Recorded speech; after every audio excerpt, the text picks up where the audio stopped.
everybody. Today on Miss Art and Friends, we have a guest. Her name is GAYLE, and she's going to talk to us about art and her life as an artist. I've known GAYLE for quite a while. As a matter of fact, my husband interrupted her class at Plaza many years ago and said, teach her to paint. So I've enjoyed the company of GAYLE for many years, and I've also enjoyed painting. And we all know GAYLE, one of GAYLE's famous quotes is, there's only two kinds of clothes. Yeah, two kinds of clothes. There's the kind that becomes good paint rags and the kind that doesn't. Whenever I buy something, an article of clothing, I want to try to see, will it eventually be a good paint rag? If it's cotton, the answer is yes. If it's not, the answer is no. It'll go from an article of clothing that I wear normally to something that I wear for painting to something that I cut up and use as a rag. That is so cool. I know one time you told me I was so disturbed about something I had on, and you said, Tanya, there's only ones you got and ones you're going to use as a rag. I love that. And I know one time the thing that you enjoyed the most that I made for you that you were so excited is I cut up a lot of old t-shirts to make paint rags out of. Yeah, you gave me a whole bag of them and I used them for a long time. And every time had a great time. Yeah, every time my husband, gets tired of a shirt, he gives it to me, I cut it up. People ask, why not use paper towels?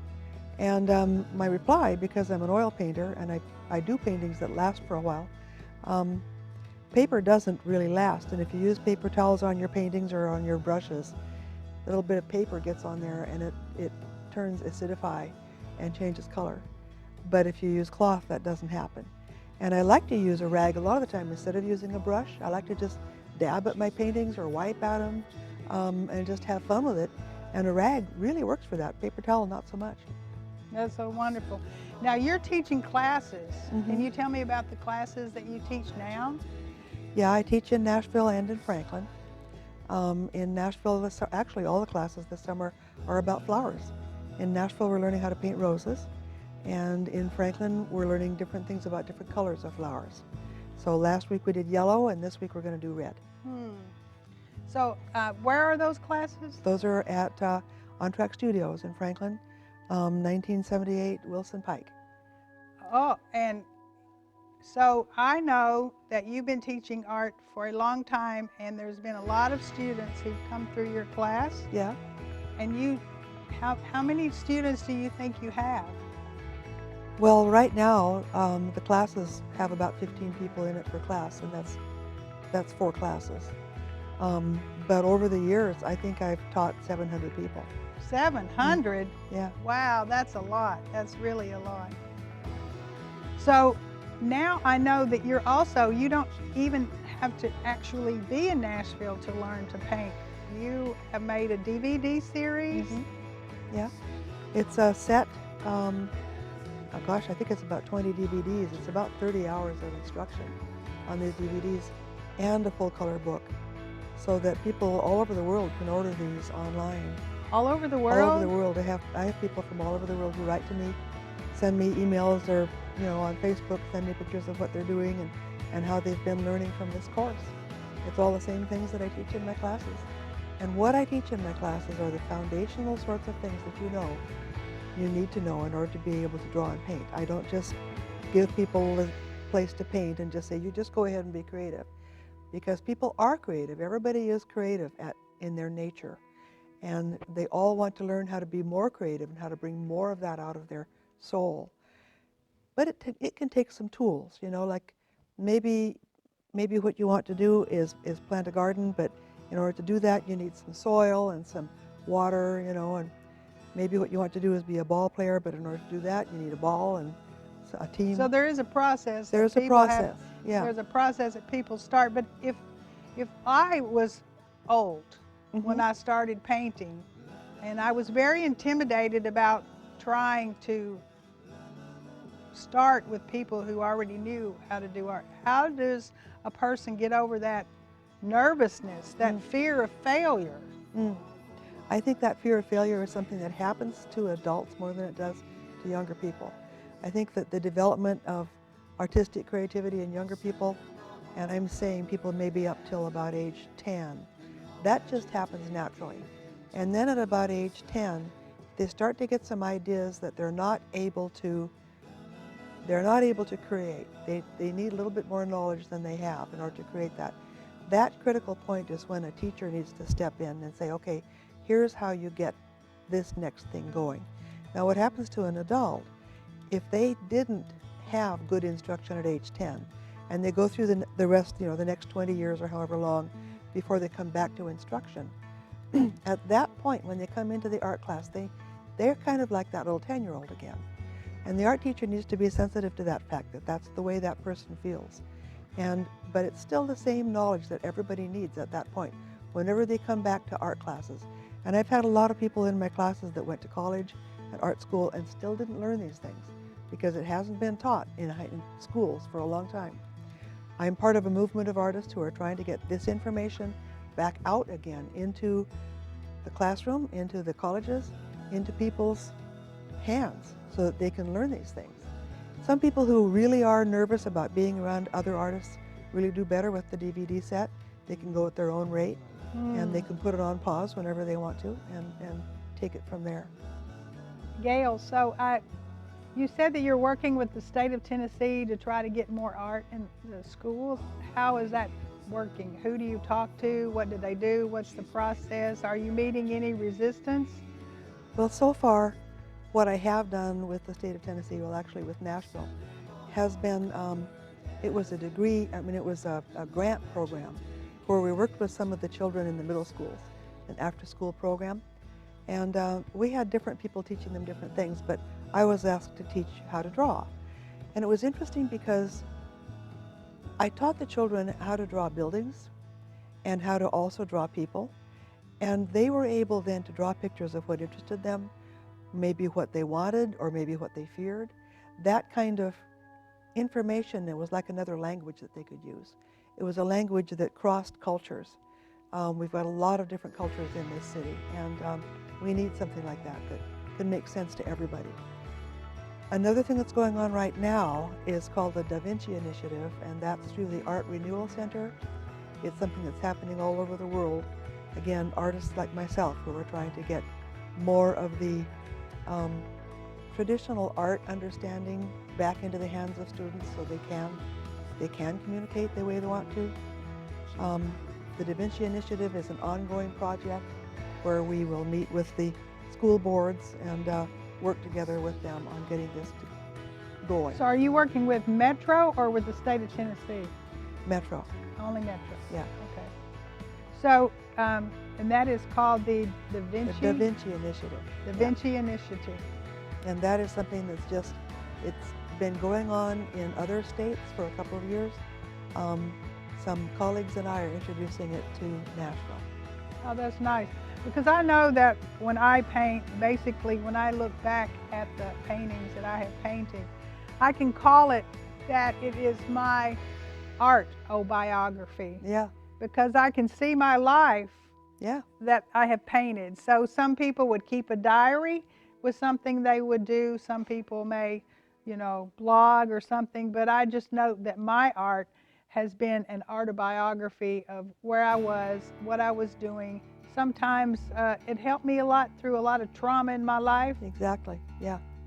One thing that I've done is I've worked with homeless people through the greenhouse ministries, teaching them how to draw, because being able to draw, or really any kind of art, but drawing is it's the cheapest because all you need is a pencil and a piece of paper. Being able to do that gets you through a lot of different kinds of traumas. Some of the people are trying to deal with drug addiction, some people are trying to deal with homelessness, and to be able to draw, either draw about their experience or draw about the way they wish their life was, or just lose themselves in drawing, is just a wonderful thing to be able to get through that sort of thing. So the part of art that we use is as I say, the right brain? There are some theories about that, but it hasn't been entirely proven. A few years ago, their book came out, Drawing with the Right Side of the Brain, and that was about trying to get people past their blocks for drawing. One of the things that really worked with that is there was a picture in the book you were supposed to copy, and if you copied it right side up, you couldn't do it. but if you copied it upside down, you could. And a lot of the time I tell people, turn your picture upside down, it'll go better. Yeah, because we always think that what I saw was like abstract. Well, to me, the definition of abstract was you don't have the top and the bottom part of the painting, so we couldn't put a name on it. However, if I was to look under a microscope, it would be an abstract painting. If I looked at the sky, it would be an abstract painting. That's true, yeah. If you can get past naming things, if you can get past trying to say, well, that is an apple, it's supposed to look the way I think an apple is supposed to look, or even the way they've showed apples to me in other kinds of drawings or cartoons. Because you're naming it an apple, you've skipped your eyes. Your eyes are giving you information that's completely separate from names. And I think when you talk about what part of the brain you're using, it probably has to do with that. If you can think of it in a different way, instead of thinking of it as what you named an apple, if you can think of it just as what it looks like, you might be surprised. I know that when I paint, that I have found that people are always worried about the right answers, the correct answers, but I found even when I was painting that if I asked the right question, even in my life that I learned through art, that I would get the right answer. Like, is the line straight? Is it dark? Is it curved? Is it close to me? Is it far away? Is it little? Is it big? And basically, that's how I learned to draw, is just by asking myself very small little questions. Those are the best things to do. That's the way to do it. Is this area darker than that, or is it lighter? You know, is this area smaller or is it bigger? Is this area really defined or is it kind of blurry looking? Those are the kind of questions every artist asks all the time. And even when you're doing abstract art on your painting, what you want to say is, well, do I like a bright color there, or do I want a more subtle color? Would I like to have some lines, or would I like to have a shape? And that's still the same kind of questions that you ask yourself, whether you're doing abstract or not. Well, I think it's funny too, is people ask, somebody say, what is your medium? And they're not talking about your psychic abilities, you know, like, and that is that I don't think people have to stay in one medium. You can go from oil, water, acrylic. I went through a phase that what I did was pieces of wood and paper glued onto doors. And those are what I did, yeah. So if all you had ever seen were those, you'd think that's what I did. I went through a phase where what I did was I painted big, thick masses of paint with leaves and twigs stuck into them. And part of it was something that looked like a landscape, and part of it was just the leaves and twigs. And all kinds of fun things like that. You can do amazing things and communicate what you want to communicate with something that you can make with your hands. I know that by learning art, I learned a lot about life, because I knew that I was seeing things that I had not noticed before. Like, I never noticed that a thistle, that the flower, I couldn't make that color of the thistle. And a crepe myrtle, the bloom grows on the end of the branch. So it caused me to look at things that I see, everyday objects every day, and look at them and find out a connection. Yeah. Sometimes when a student will come back to me and say, where have I been all my life? I'm seeing things I never saw before. That actually warms my heart, because that's my goal, is to help people see more, see better, experience more. So we know that you've had 700 plus students, and we know that you have a DVD series that people are learning from you all over the world, and you're teaching class. And what is it? You have your work in some galleries? I have it in Nashville at Richland Fine Art, and in the East in Boston, and in Maine, and in New York. I've had my work in New Mexico, and of course people own it all over the country. So it's been, you know, it's been a busy time. It still is. So those paintings that you have, when you look back over the years and you see paintings and you know that those paintings have lived in someone's home for a long time. Yeah, yeah. That's another way I think that I can reach people. My paintings can minister to people in their own homes. And a lot of times people will come back to me and say, when I look at your painting, it just gives me a sense of hope, you know, or it gives me a sense of peace. And that way, whatever's going on in their life, they can come back and look at that and just, it opens up their heart. That's what I hope. That's very true, because what I found myself for sure when I'm painting is the one thing is that people have to learn to accept who you are and know that no matter what kind of lesson you have or what colors you have, you're always going to paint like you.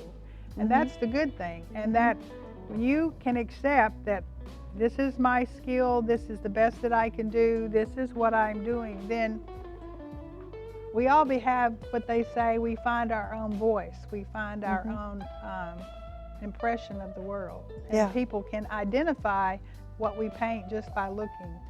Yeah, it's like your signature. Your art is like your signature. And rather than think, well, I wish I could paint like so-and-so, you paint like you. Each artist does have their own signature and their own voice.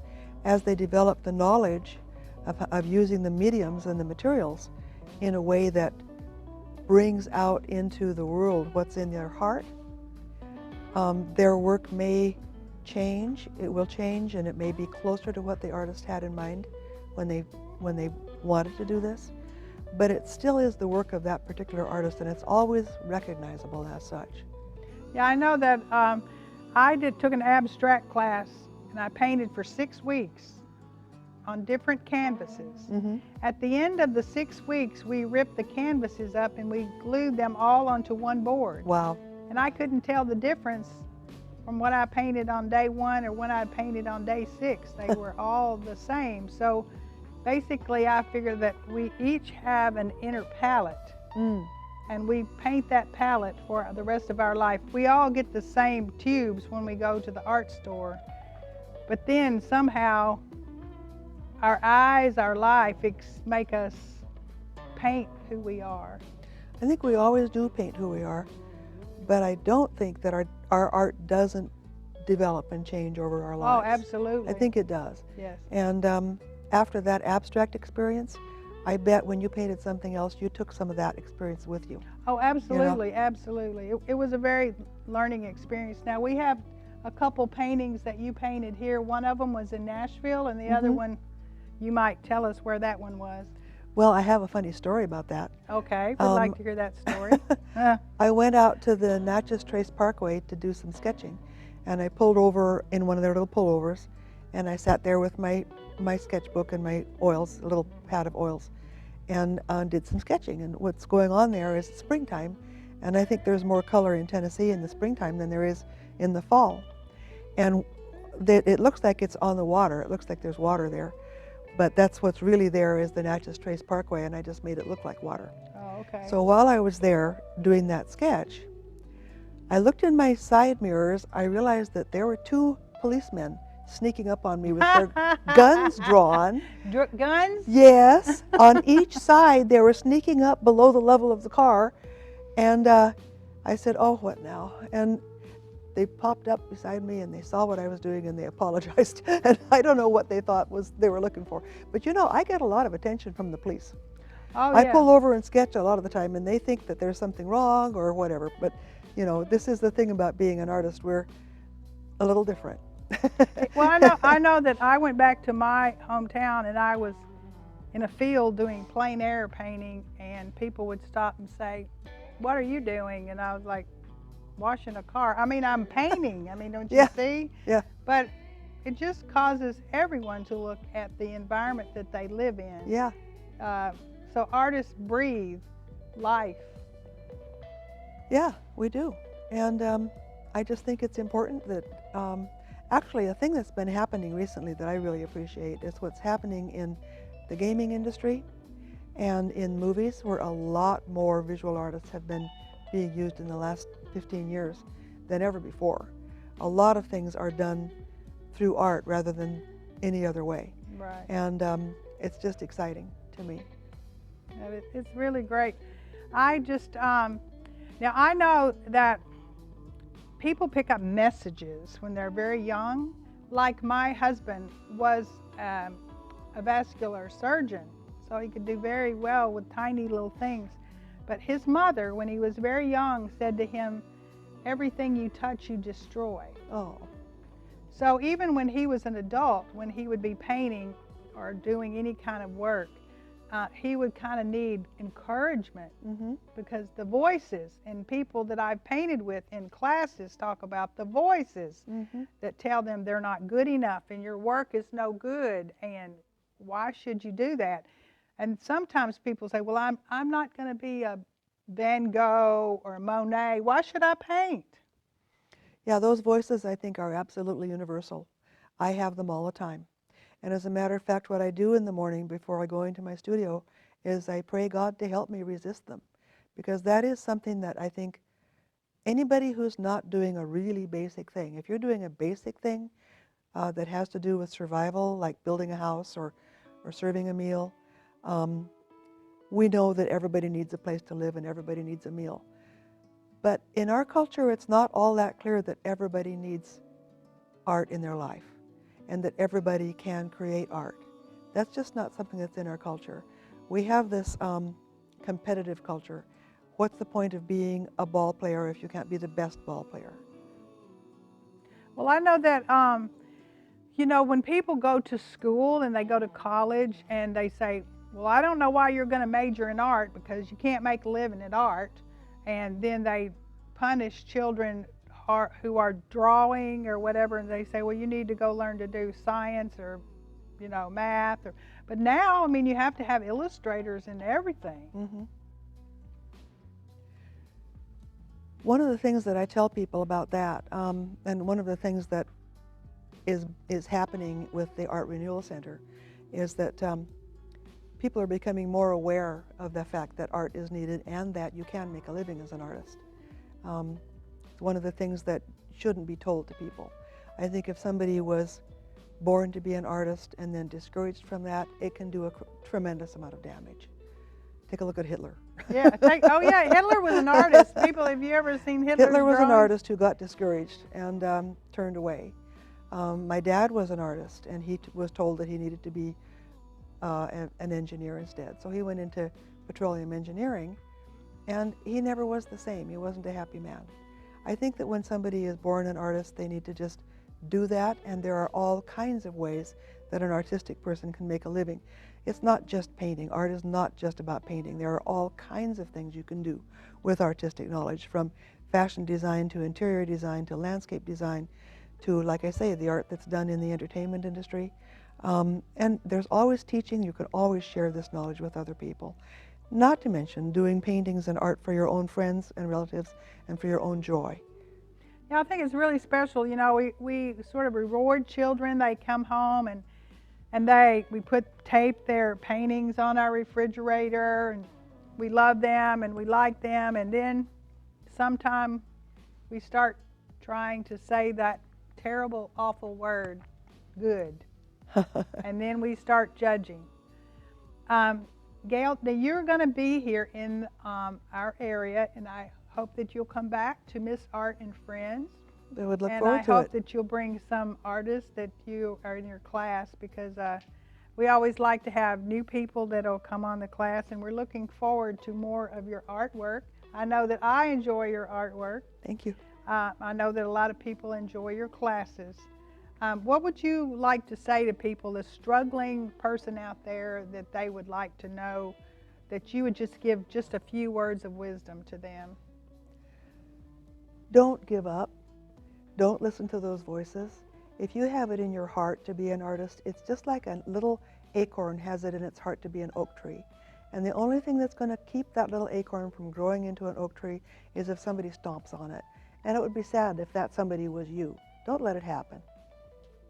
Yeah, that's great. I hope that you'll be coming down to our show, and I want to come. I know that I have a huge work of art that Gayle had, and we had a big celebration at our home with Gayle.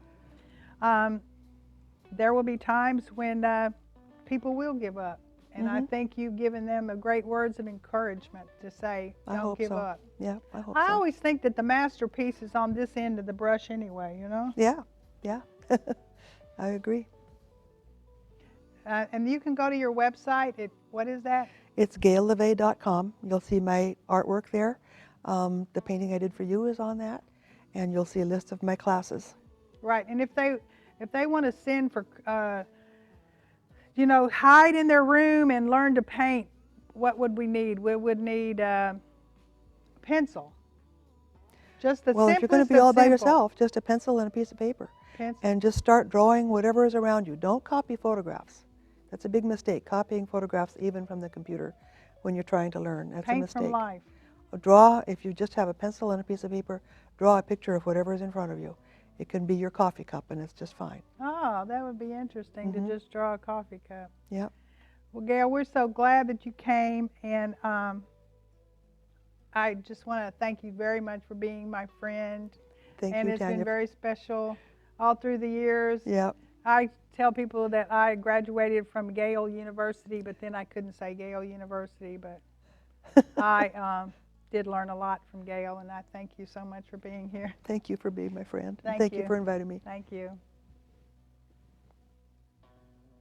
You'll be back again, right?